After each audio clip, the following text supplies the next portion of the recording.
আমার চ্যানেলে তোমাদের সকলকে স্বাগত। আজ আমরা ক্লাস 9-এর রায় মার্টিন প্রশ্নবিচিত্র থেকে ইতিহাসের দ্বিতীয় পর্যায়ক্রমিক মূল্যায়নের তৃতীয় স্কুল সলভ করব।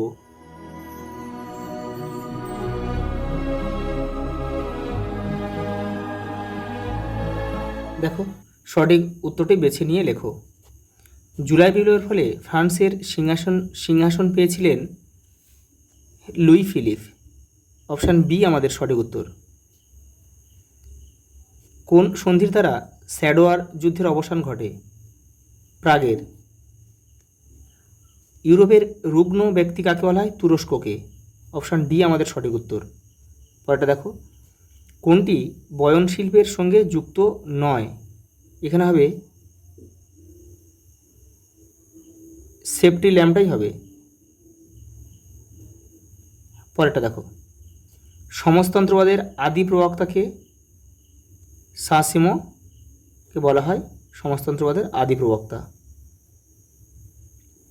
সুয়েজ খাল জাতীয়করণ করেন কে? মিশরের রাষ্ট্রপ্রধান।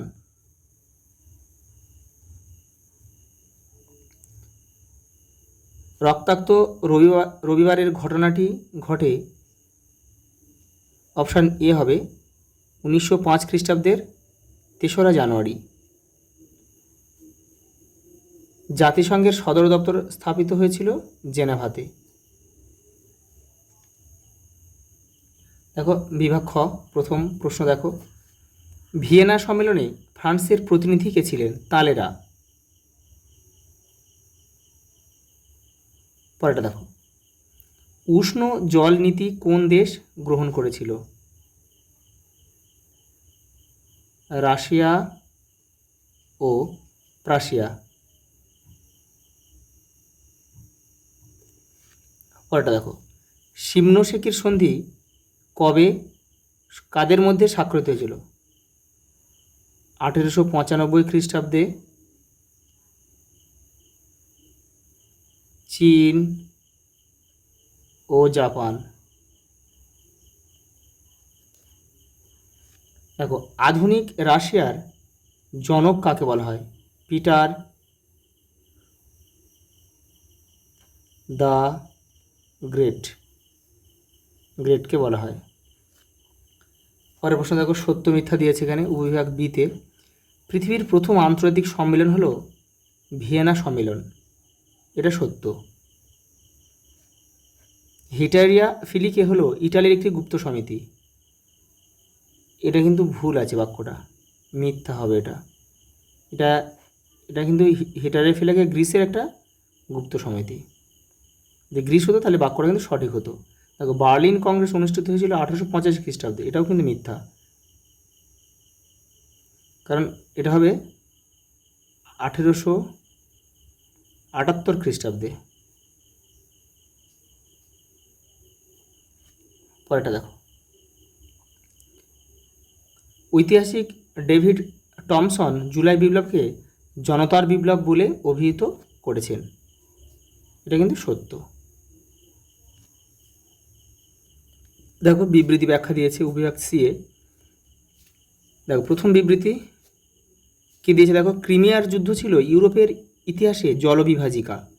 দেখো, ব্যাখ্যা একে দিয়েছে, এই যুদ্ধের ফলে পূর্বাঞ্চল সমস্যার সৃষ্টি হয়। এই ব্যাখ্যা একটাই আমাদের সঠিক ব্যাখ্যা হবে, প্রথমটাই। দেখো, বিবৃতি 2 কী দিয়েছে দেখো, ঊনবিংশ শতকে ঔপনিবেশিক প্রতিদ্বন্দ্বিতা বৃদ্ধি পেয়েছিল। দেখো কি কারণ কি, দেখো ব্যাখ্যা একে দিয়েছে, ইউরোপীয় দেশগুলির অতিরিক্ত জনসংখ্যার বাসস্থানের জন্য উপনিবেশ দখলের প্রয়োজন হয়, এটা কিন্তু হবে না। 2টা দেখো, শিল্পোন্নত দেশগুলি কাঁচামাল সংগ্রহ ও পণ্য বিক্রির জন্য উপনিবেশ দখল করে। অপশান বি, ব্যাখ্যা বিটা আমাদের, মানে ব্যাখ্যা 2টা আমাদের সঠিক উত্তর হবে। পরেরটা দেখো, বিবৃতি 3, ভার্সাই সন্ধির দ্বারা জার্মানির সামরিক শক্তি ভেঙে দেওয়া হয়েছিল। দেখো, ব্যাখ্যা একে কী বলেছে, যুদ্ধ এড়াতে ইউরোপের শক্তিসম প্রতিষ্ঠার চেষ্টা করা হয়। অপশান ব্যাখ্যা একটাই আমাদের সঠিক উত্তর হবে। পরেরটা দেখো, হিটলার ও মুসোলিনি স্পেনের বিদ্রোহী নেতা ফ্রাঙ্কোকে সমর্থন করেন।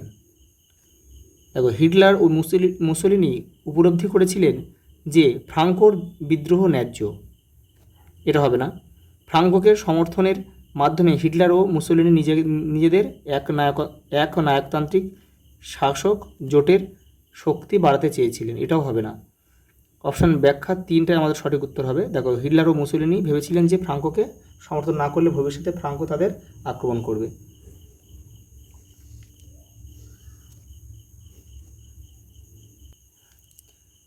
দেখো, পরের প্রশ্ন বিভাগ গয়, ভিয়েনা সম্মেলনে কটি নীতি গৃহীত হয়েছিল? 3টি নীতি গৃহীত হয়েছিল। কিন্তু কি কি দেখে নাও। দেখো, ন্যায্য অধিকার নীতি, ক্ষতিপূরণ নীতি ও শক্তি সাম্য নীতি। দেখো, প্যান স্লাভ আন্দোলন কি দেখে নাও। পরেরটা দেখো, কে কবে সর্বপ্রথম টেলিগ্রাফ আবিষ্কার করেছিল? কে কবে করেছিল? Samuel Morse. Samuel Morse. সালটা ছিল 1832 থেকে 1835। সেরাজাবা হত্যাকাণ্ড বলতে কী বোঝো? দেখো, রায়ন মার্টিন 231 নম্বর পেজ। দেখো, সেরাজাবা হত্যাকাণ্ড, এই সেরাজাবা হত্যাকাণ্ডটাই কিন্তু প্রথম বিশ্বযুদ্ধের প্রত্যক্ষ কারণ এই ঘটনার পরেই কিন্তু সরাসরি প্রথম বিশ্বযুদ্ধ শুরু হয়ে গিয়েছিল। পরের প্রশ্ন দেখো, এনইপি নিউ ইকোনমিক পলিসি কি? 300 নম্বর পেজে রয়েছে। দেখো, এই যে এখান থেকে তোমরা লিখবে, এপারেও কিছুটা রয়েছে, এই যে এই পর্যন্ত। পরেরটা দেখো, জাতিসংঘ বা লিগ অফ নেশন কবে গঠিত হয়? 1919। এর প্রথম মহাসচিব কে ছিল? Sir Eric ড্রুমন। Sir Eric Drummond. পরের প্রশ্ন দেখো, কাকে কেন মুক্তিদাতা জার বলা হয়? 152 নম্বর পেজে দেখো, এখানে রয়েছে, এই যে দেখো, এই জন্য তাকে এখানে লেখা আছে। দেখো, এই জন্য যার দ্বিতীয় আলেকজান্ডারকে মুক্তিদাতা জার বলা হয়। এখানে একটু ডিটেলসে দেওয়া রয়েছে, এখান থেকেও তোমরা কিছু অল্প অল্প করে কিছু করতে পারো, পয়েন্টগুলো দিয়ে অল্প অল্প করে বিশ্লেষণ করে, যেহেতু মান 4-এ রয়েছে। পরের প্রশ্ন দেখো, উড্রো উইলসনের 14 দফা শর্তগুলি সম্পর্কে লেখো। দেখো, 264 নম্বর পেজে রয়েছে, এই যে শর্তগুলি এপারে রয়েছে। দেখো, এই যে দেখো, উড্রো উইলসনের 14 দফা নীতি, এই যে শর্ত, 14 দফা নীতির শর্তগুলি হলো, এখানে 14টা শর্ত কিন্তু দেওয়া রয়েছে, একটু দেখে নেবে তোমরা। পরের প্রশ্ন দেখো, ইংল্যান্ডে সর্বপ্রথম শিল্প বিপ্লব সংগঠিত হওয়ার কারণগুলি কী ছিল? দেখো, এই যে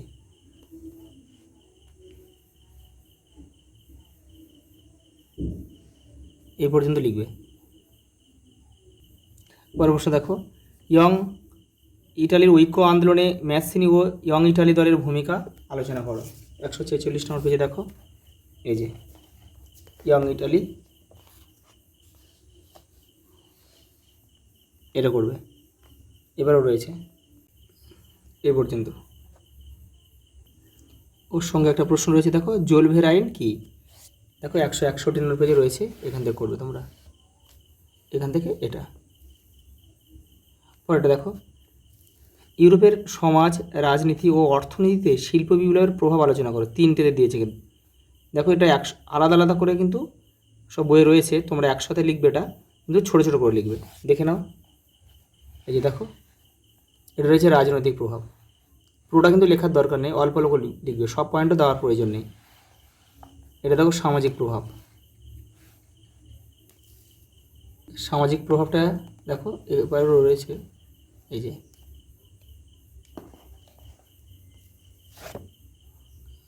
আর এপারে দেখো 209 পেজে রয়েছে অর্থনৈতিক প্রভাব, এই যে এই।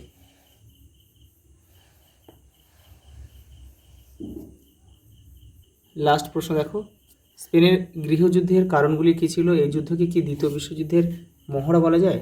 এই যে এই প্রশ্নটা তোমাদের লিখতে হবে, এটা অনেকটা বড় রয়েছে, এটা তোমরা ছোট করে লিখবে।